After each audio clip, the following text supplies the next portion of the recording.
खबरों में आगे बढ़ेंगे। जम्मू कश्मीर के किश्तवाड़ में आरएसएस लीडर के कत्ल के बाद दहशतगर्दाना हमले की मजम्मत और बयानबाजी का सिलसिला लगातार जारी है। इलाके में कशीदगी का माहौल देखते हुए गुज़िश्ता कई दिनों से कर्फ्यू भी नाफिज है। अब बीजेपी लीडर रविंद्र रैना ने आरएसएस लीडर के कत्ल में सिक्योरिटी में चूक की बात भी कही है।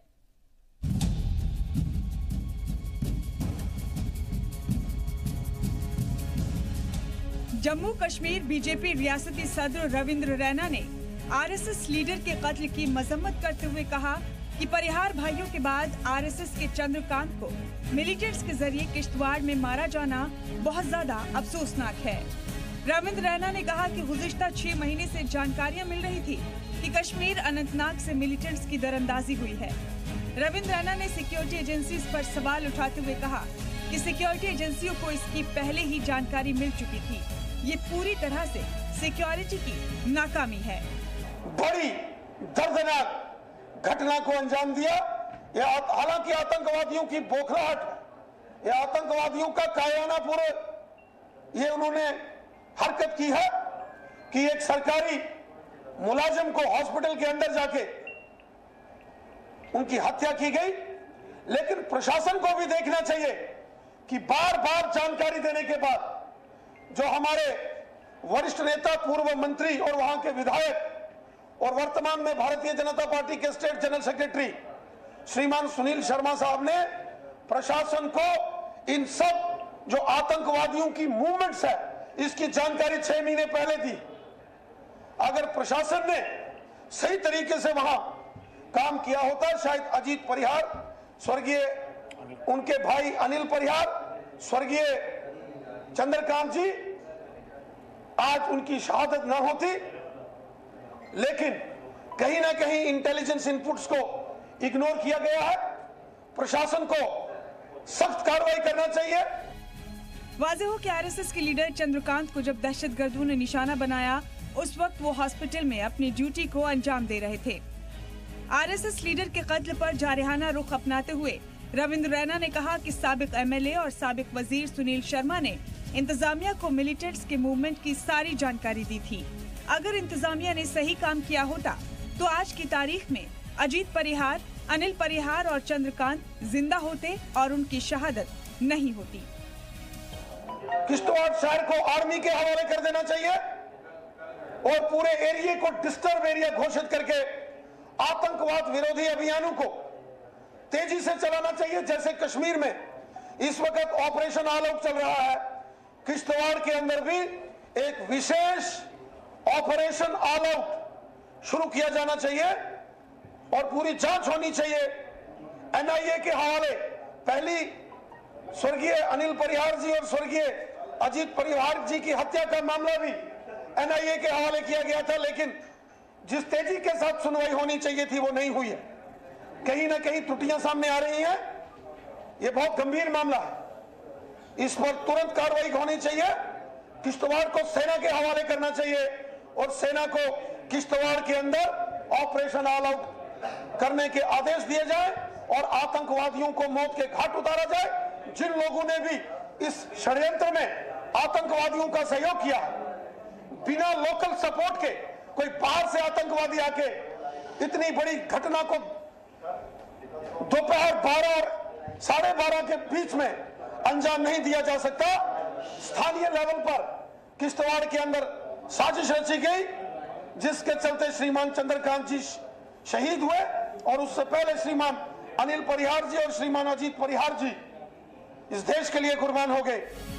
बीजेपी रियासती सदर ने मजीद कहा कि किश्तवाड़ को आर्मी के हवाले कर देना चाहिए और किश्तवाड़ को डिस्टर्ब एरिया करार दे देना चाहिए।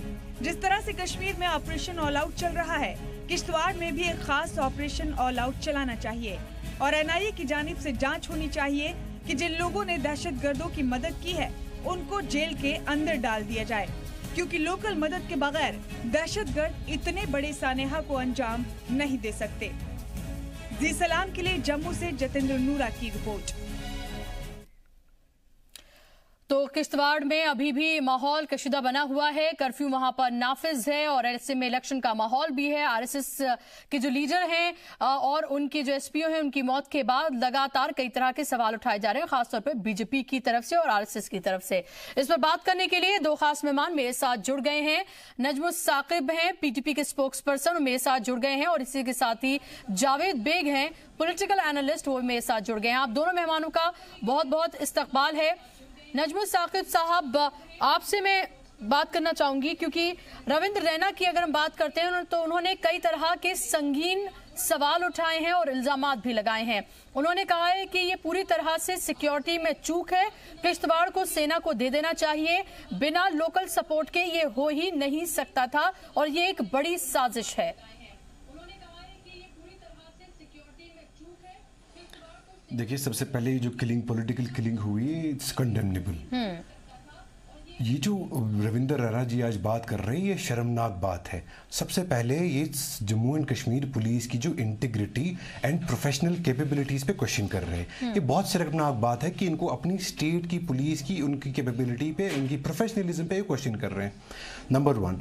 नंबर 2 पॉइंट, हमने इलेक्शन कमीशन ऑफ इंडिया को चिट्ठी ली, 900 प्रोटेक्टेड पर्संस की सिक्योरिटी विड्रॉ की इलेक्शन से पहले।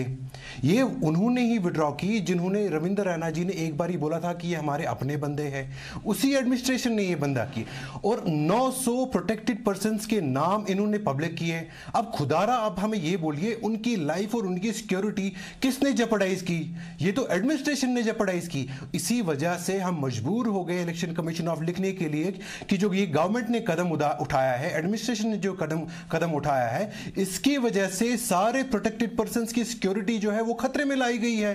ये टैक्टिकल रिगिंग का माहौल इन्होंने बनाया है। इन्होंने जो हाईवे बैन कर दिया, इनको पता है अभी इलेक्शन कैंपेन का टाइम है। पॉलिटिकल पार्टीज रैली के लिए इन्होंने बैन कर दी थी, पॉलिटिकल मूवमेंट हैम्पर होगी। तो एक माहौल ऐसा बनाया जा रहा है, कहीं कुछ तबके जहां जानबूझ के वोटिंग परसेंटेज लो चाहते हैं ये लोग, और कुछ पॉलिटिकल पार्टीज को टारगेट। हमारे आज भी एक एमएलए साहिबान है, इलेक्शन का माहौल है, उनको आज एनआईए ने क्वेश्चनिंग के लिए बुलाया है। तो एक ऐसा फेयर साइकोसिस का माहौल ये क्रिएट कर रहे हैं, एक ऐसी पॉलिटिकल पार्टी को टारगेट कर रहे हैं, एक ऐसी साजिश ये चला रहे हैं जिसकी वजह से ये पोलराइजेशन चाहते हैं, और इसी वजह से हम मजबूर हो गए थे इलेक्शन कमीशन ऑफ इंडिया को लिखने के लिए। जी, जावेद बेग साहब भी मेरे साथ मौजूद हैं। जावेद बेग साहब, आप इसको किस तरह से देखते हैं? कुछ हमलावर आते हैं, नकाबपोश होते हैं, अददुन फायरिंग करते हैं, और इस तरह से आरएसएस लीडर जो हैं उनका कत्ल हो जाता है, उनके साथ जो गार्ड मौजूद था उनका कत्ल हो जाता है। ऐसे में बीजेपी, खासतौर पर रविंद्र रैना की बात करें, कई तरह के सवाल वो उठा रहे हैं। उनका कहना है कि जो दहशतगर्द हैं उनके इन्फिल्ट्रेशन को लेकर पहले कई तरह की बातें कही गई थी, रिपोर्ट्स आई थी, लेकिन उनको दरकिनार कर दिया गया। सवाल ये उठता है कि आखिर वो किस पर सवाल उठा रहे हैं? हुकूमत वहां पर किसकी है? अभी तो फिलहाल वहां पर प्रेसिडेंट रूल नाफिज है।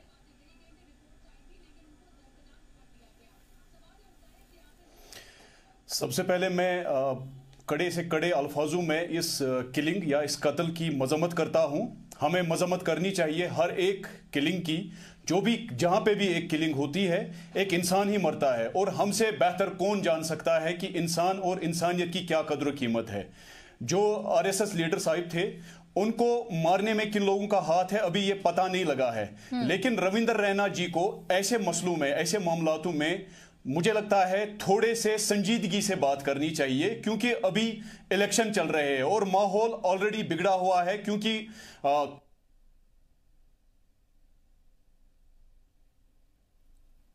जी, लगता है जावेद साहब से तकनीकी वजूहात की वजह से राब्ता भी हमारा टूट गया है, लेकिन हम आपको बता दें कि इस पूरे मामले को लेकर सियासत गर्मा गई है। इल्जाम तराशी का दौर जो है पूरी तरह से जारी है, और रविंद्र रैना ने जिस तरह का बयान दिया है, जिस तरह से प्रेस कॉन्फ्रेंस करके तमाम बातों को रखा है, उससे माहौल और ज्यादा गर्मा गया है। फिलहाल रुके एक छोटे से ब्रेक के लिए, जल्द लौट रहे हैं इसी खबर के साथ।